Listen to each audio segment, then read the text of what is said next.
በሽተኛ እናት አለችኝ። ለሷ ስል ምንም ስራ መስራት ነበረብኝና ብዙ አይነት ስራ ሞክሬ ብሩ አይበቃኝም።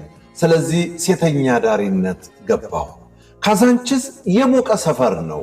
እዚያ ማምሸትና ሰው ሳገኝ መስራት ጀመርኩ።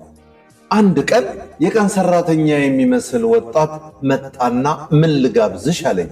አይቼው ብር ያለው ስላልመሰለኝ ዘጋሁት። ገብቶታልና ስንት ትያለሽ አለኝ። ላዳር ወይስ ለሾርት አልኩት። ላዳር አለኝ። ነገርኩት። እዚያው ቆጥሮ ሰጠኝና አሁንስ ምን ትጠጫለሽ አለኝ። የምፈልገውን አዘዝኩ። ትንሽ እንደጠጣም ይዞኝ ወጣ። ከዚያች ቀን ጀምሮ ሁል ጊዜ እኔ ጋር መመላለስ ጀመረ። ሌላ ሰው ጋር እንዳትሄጂ ዛሬም እመጣለሁ ይለኛል። ጠዋት ስንለያይ ከተወሰነ ወራት አብሮነት በኋላ ይህንን ሥራ አቁሚ አለኝ። ኧረ ታማሚ እናት አለችኝ፣ ለእሷ ስል ይሄ ሥራ ያስፈልገኛል አልኩት። ችግር የለም የእናትሽንም ወጪ እኔ ሸፍናለሁ፣ ከዛሬ ጀምሮ እዚያ መጠጥ ቤት እንዳትሄጂ አለኝ። ቤት ወሰደኝ። ተከራይቶን የሚኖረው ተቀጥሮ ስለሚሰራ ደሞዙ በጣም አያዝናናም፣ ግን የራሱን ወጪ የእናቴን መድኃኒት የእኛን ምግብ ይችላል። አብረን መኖር ጀመር። ማታ እሱ ጋር አድራለሁ፣ ቀን እናቴ ጋር ውላለሁ። የእሱን እጅ መጠበቅ ግን ስልችት አለኝና ወደ ሥራ የተመለስኩ። ተናደደ። ከመጠጥ ቤት እየጎተተ ይዞኝ ወጣና እንዲህ አለኝ። በጣም ከምታስቢው በላይ ወድጄሻለሁ።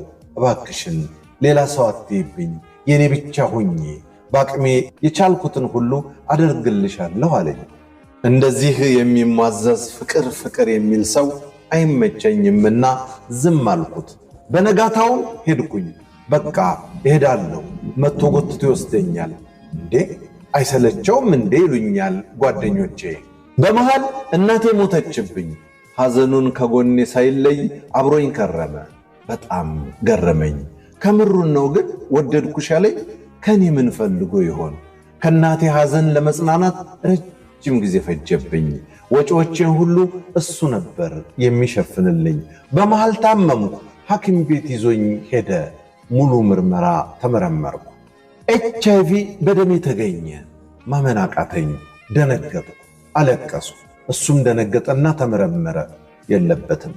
ስላላመንን ሌላ ክሊኒክ ቀይረን ተመረመርን። እሱ ነፃ፣ እኔ ያለብኝ። ሌላ ሐዘን ወረደብኝ። አሁንም ከጎኔ አልተለየም። ያጽናናኛል።